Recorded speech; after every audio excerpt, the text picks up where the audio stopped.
Hey, it's Jordan. Delighted to be joined by Nick Brada, founder of the People's Party, Movement for a People's Party, which has obviously been growing as more and more former, progressives that were trying to overtake the Democratic Party are getting a little buyer's remorse into that strategy. So, Nick, I want to start. We'll get into People's Party, but I want to start with. I think based on the protests I've been covering for years, and specifically this story that I'm covering now, I don't know if you saw Amazon, a worker died who was working in its COVID testing center for months. And Amazon says she wasn't actually testing people. My sourcing and research shows she was testing people. But I'm finding through this story, it's incredibly difficult to get people to even speak with you off the record because corporate America has instilled a psychology of fear into workers in America. And I also think that fear ties to people maybe being fearful. Well, I don't know, starting a third party seems like a long shot, seems like it will never work, seems like. People's Party, I know, has done a lot in trying to galvanize labor unions, but what do you think in terms of, literally Amazon workers are deathly afraid to say anything publicly about the company's wrongdoing? We could extend that to many other companies because there's no safety net in America. If you get fired, you're up Schitt's Creek without a paddle. Yeah. I mean, it's absolutely true because in this country, corporations and the economic system, particularly in response to the pandemic that these two parties have created. Remember before the pandemic even hit, 80% of people were living paycheck to paycheck. You had mostly what had become a gig economy after the 2008 crisis. You had more than half the country with less than $500 in savings for an emergency. And so you had a country, even before the pandemic, all this has been exacerbated by the pandemic, that was living essentially on the edge, on the very margins, just terrified of the idea that anything would happen that would send them into poverty, that would cause them to lose their homes, cause them to lose their cars. And so I think that's the kind of culture that you create when you have that kind of economic system. And then, of course, about a year ago comes the pandemic. It actually, you have basically the most severe economic crisis since the Great Depression, about, 50 million or more unemployment claims. Now, even today, of course, because neither of the two parties have handled it, you have tens of millions of people who are facing eviction. You have 15 million people kicked off their health insurance because it was tied to their employment. You have also thousands of cars, literally bread lines that stretch thousands of cars and so long. And so this, I think, is what gives people make the calculation and they think, wow, I just can't afford to speak up, because if I was ever found out, it would mean the livelihood for my family because there is no margin of error. And as horrible as my situation is, it's better than my friend who got laid off and they don't even have the security, they have even less security than I do. And so that's what this kind of economic system is meant to create. It's intended, it feeds off and it is meant to create a kind of culture of fear and dependency and living on the edge, because that's what it takes to subject people to working in such horrible conditions, to working without COVID protections. Chris Smalls, for example, and I, at the People's Convention, he spoke extensively about this. He's on our advisory council. And so that's, I think, what's going on. And that's what you see when you create this level of living on the edge. And fear is a good segue because obviously you were out, others were out pushing to force the vote. And I look at this as a very simple proposition. I don't want to talk about Jimmy Dore or any other distractions. If you look at UK Parliament, if you look at other governments, when even a minority within a majority if there's a narrow margin where the majority needs a minority's votes, it's just business. It's just an automatic. The minority within the majority, because even within majority parties, there's always subsections of ideology, demands concessions, and it's not some topic of discussion. It's just automatic, like as automatic as calling roll call in the Senate. But here, with forced to vote, it was this big thing about, well, is this the right time to do it, or should we be asking for committee seats and this and that? And to me, it all just seemed like an unnecessary discussion when isn't this the reason you volunteer for AOC, you volunteer for Rashida Tlaib, Ilhan Omar, so that when you build the numbers up to a point where you could get something, you have those people in there.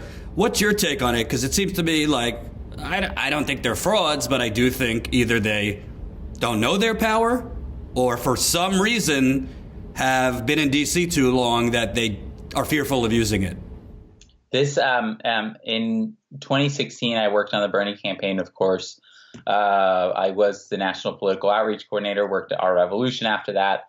And this is part of what I saw at the Democratic Party that made me believe, and many others believe, that, in fact, we needed a new party. We said at the time, when we started Draft Bernie for a People's Party, which became the Movement for a People's Party, that the institutional pressures, it's not like AOC and Rashida Tlaib and Ilhan Omar, it's not like they want to be doing these things necessarily, giving into the party like this, or it's not like, again, they secretly, are corporate politicians. It's about the institutional pressures of the Democratic Party and that kind of machinery that moderates in so many ways. When you enter the Democratic Party, every institutional incentive, whether it's getting committee assignments, getting reelected, everything moderates you. And so this is what we predicted would happen in 2017, is that, even the progressives who were elected would face those pressures, as they have throughout history. And it's been very effective in producing this. And I think that if you would have told, obviously as a Movement for a People's Party, we were really the only major organization that got behind forced the vote. We helped organize the town hall. We helped organize the direct actions, which you covered in Washington, D.C. I think if you had told progressives during just 6 months ago, in the middle of the campaign, that the Democrats are going to win the House, the Senate, and the presidency, and in response to that, we're going to stop pushing for Medicare for all on a national level, and we're going to stop holding Biden and other politicians. He didn't promise it, of course. He promised to veto it from the beginning, but we're going to stop holding politicians accountable, and we're not going to have, this kind of contingent that we've been very slowly, painstakingly trying to grow inside the Democratic Party of more progressive politicians. We're not going to expect them to push for the things when the Democrats have this possibility of getting full majorities. And Biden could enact Medicare for all himself. He could do it himself. And I have not heard the Squad or progressive politicians call on him to do that. And so this, that to me is an incredible oversight. And it speaks to those institutional pressures. And it's exactly why we believe that we need a major new party, a People's Party, because if you can elect progressive politicians to the Democratic Party, and yet those institutional pressures are too great so that when they have a contingent where they can actually exercise their power, that it overrides that and they're not willing to do that, that speaks exactly to the reasoning for why we need a new party. It speaks exactly to why we got Donald Trump. It speaks exactly to why, Obama and all other politicians in the Democratic Party have always ended up trending in that more establishment direction. Who can you name that goes into the Democratic Party and becomes more progressive? It doesn't happen. It's always in the opposite direction. And one more before we get to People's Party. But, I also think there's an element here that again, I bring up psychology because I think it's important. AOC made a comment, and I'm not trying to specifically single her out, but she just made the comment. I think she said something like, I want my children when they're older to have Medicare for all. Well, she's 30. She doesn't have any children yet, so that's going to be a long ways down the road. I mean, she might have children sooner, but I think she said it as if, when they're older. But I think that creeps in, and I think progressives in the House have gotten steeped into this psychology that it takes time to get these things done, when actually the history of America is the opposite. FDR got major, overhauling the entire federal government in 100 days. Ronald Reagan came in on the opposite end, the very negative. Within a year, had attacked the welfare state, started the decimation of labor unions, trickle-down economics, very, very fast things, by the way, with the help of the Democrats of the 1980s. So this notion that, Medicare for all, it's going to be a long slog and we have to just chip away and let's accept just this narrow pay-go exemption, which is what they got, which isn't even, by the way, for Medicare for all. It's only for COVID-specific things. I'd like to ask you, how do we get just the progressives in the House out of that? Because, I think Bernie, unfortunately, has crept into this too, that we just got to take the small victories because those small victories will build up. But in reality, if you would aggressively fight now, particularly during a pandemic where you're going to have a lot more people sympathetic to your message for immediate, bold change, you could get something like Medicare for all done much quicker than we're all told it could happen. Right. And that's one of the things that I think was kind of missed, that a number of people missed during the force the vote kind of debate and the force the vote push, was that the benchmark and the goalpost shouldn't be necessarily kind of getting Medicare for all passed immediately. Everybody knows that it's not likely to succeed on the first time, if you were to get a floor vote. But what would happen is that you would expose the Democratic Party for not supporting it in the middle of a pandemic. And that's a good thing. And yet that seems to be something that the squad is not willing to do.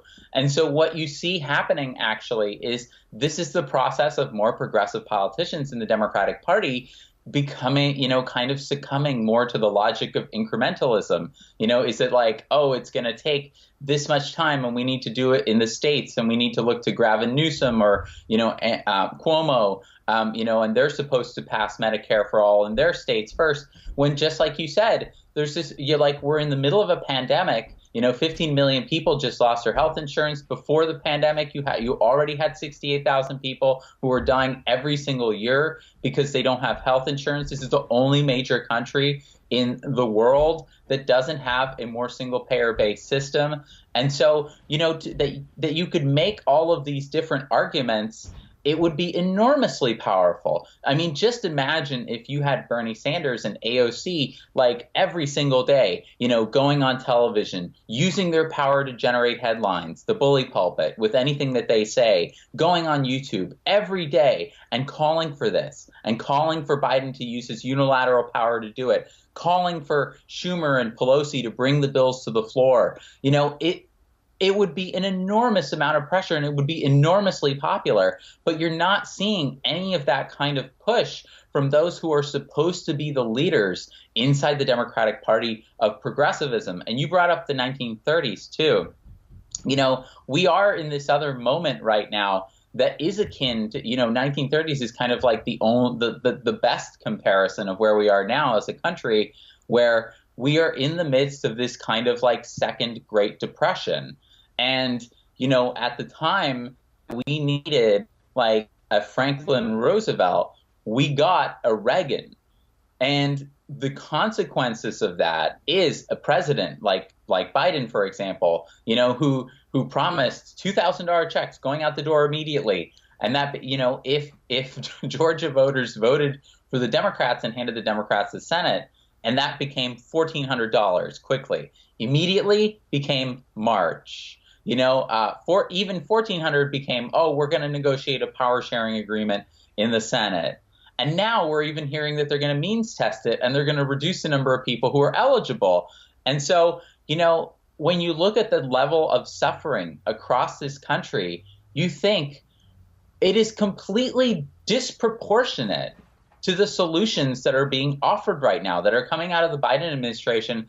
And unfortunately, you don't have the source of pressure on the politicians, on the corporate politicians, the establishment politicians. FDR was not a radical throughout the 20s. He was pushed into it. And so you don't have any kind of force like that. In the 1930s, it took independent parties, Norman Thomas, the Socialist Party. It took movements of millions of people organizing in organized labor, coming together for the first time, forming unions, massive wildcat strikes.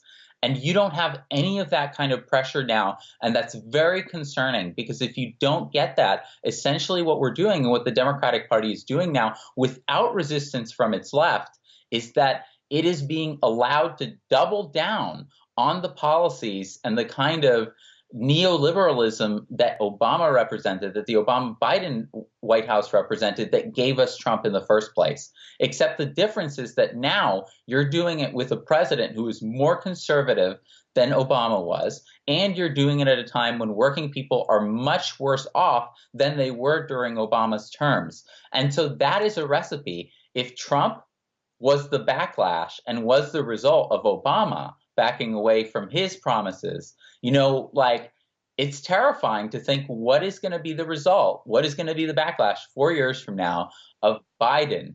And I think that we're going to face a backlash that, is going to make Obama to Trump look tame unless we really present and offer a major alternative that says to people, you know what, you don't have to take the Democratic Party trapping you in this burning building of a status quo. You don't have to take the escape hatch of the Republican Party, because that's what we've seen, the Republican Party being the only alternative to the Democratic Party, which is now essentially comes to represent the status quo. The party of nothing will fundamentally change. We've seen with Trump that when you offer people a choice of the establishment and Biden and nothing will fundamentally change, that Hillary also embodied, that they will pick the Donald Trump as the escape hatch from that. They will go in that direction. And so our mandate now, of what we see it, and what we believe that the mandate of the country and the progressive movement has to be, is to open a second escape hatch into that burning building and tell people you don't have to go exclusively in that direction towards more authoritarianism, towards racism, towards nationalism. You can instead go in a progressive populist direction. We can have that as an alternative to the establishment. Hope you enjoyed that last video. Hop on over to statuscoup.com, where you can sign up for our email list and become a member for as low as $5 to $10 a month. Membership is how we grow. That's statuscoup.com/join. And remember, join our email list so we can grow the revolution with you.